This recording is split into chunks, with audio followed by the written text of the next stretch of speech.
Okay, so here we have today, obviously, the Toronto Raptors because that's my team. But today we are going to be looking at the shot meter and, of course, figuring out how to use it. This is a trouble that a lot of players are having this year. So, of course, what we're going to do is really talk about that shot meter. So, right off the bat, it looks different. It's a lot different than it was last year.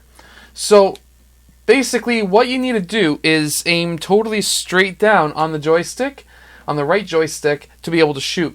Now, what you're needing to do here when you aim down is to also line up that middle meter, or that middle line, with the middle of that greenish, I'm colorblind, but that greenish area on the meter, just like that. That's how you need to line it up to be able to make a shot.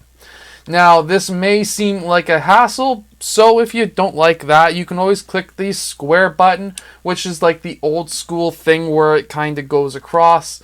The only issue I see with this is when you're trying to do a crossover, whatever it may be, and you're trying to get away from your defender and you want to shoot that ball, it's really, really not going to it's going to finish off the crossover first instead of like the shot meter where you're using the right stick.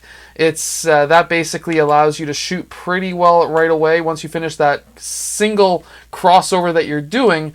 Meanwhile, if you're crossing up and you're doing a couple of things and you finally press square, see how much longer that took, and I missed. So that's what I mean. Right now, the right joystick on the PlayStation 4 is going to be your best friend when it comes to shooting. No longer is the square your best friend. Now, next is how are we going to be able to aim this shot? Well, I'm going to tell you right now, it's a lot different than it was last year. So when you're in the middle of the court, like Siakam is right now when I'm shooting the ball, that is totally straight ahead, that green arrow. Now, when I start moving over towards this left side, you'll notice that it actually starts moving towards that left side of the meter. And now, meanwhile, versus when I'm over on this right side,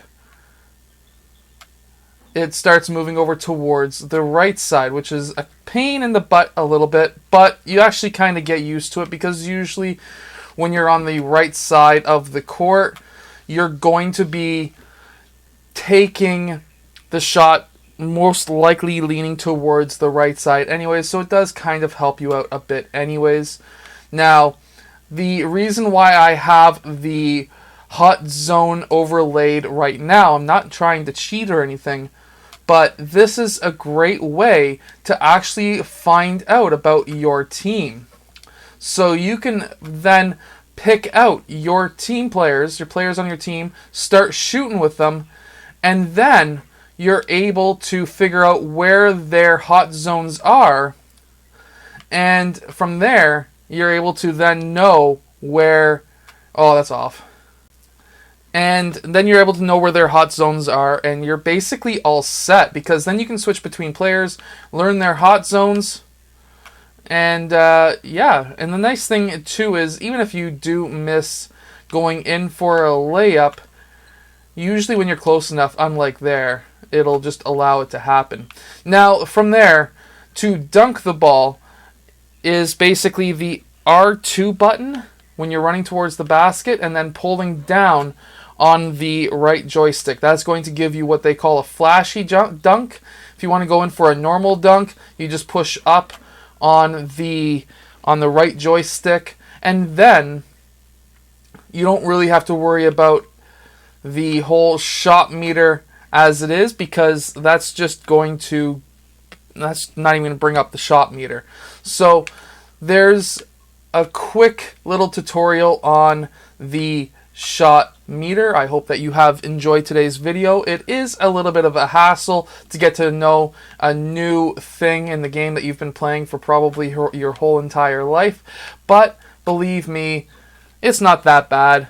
I hated it at first, and I've gotten used to it. Now, what I'm talking about today and what I'm doing today is I'm not practicing on professional. I'm not practicing on any other difficulty level. I'm practicing on Hall of Fame because, of course, if you want to become better at the game, you don't just practice on a lower level. You practice on a higher level to get yourself even better. I hope that you've enjoyed. If you have, hit that like button, subscribe, and I will see you guys again next time. Let's check out this last dunk I'm going to throw down. Oh yeah. Let's go Raptors. They're going to win the championship this year.